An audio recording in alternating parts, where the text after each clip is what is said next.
আসসালামু আলাইকুম।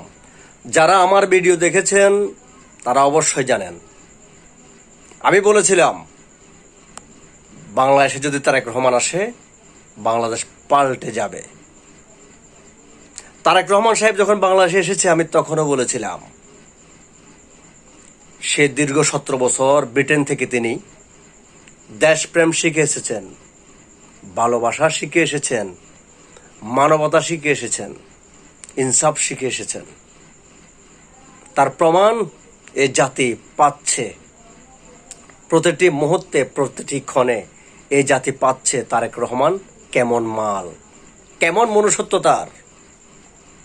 দেখুন না, একটু আগে 2 ঘন্টার আগে নিউজ, মেহেরপুরে একজন দর্শক এতদিন কারাগারে ছিলেন, বিচার হয়নি, কিন্তু আজকে রায় দিয়েছে আদালত 29 কার্য দিবসের মধ্যে তাকে ঝুলাতে হবে।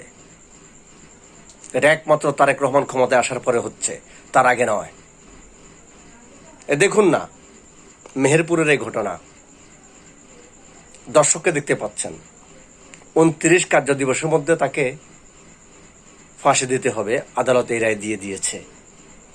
এটা একমাত্র তারেক রহমানের কারণেই হয়েছে, অন্য কোনো কারণে নয়। আল্লাহ হাফেজ।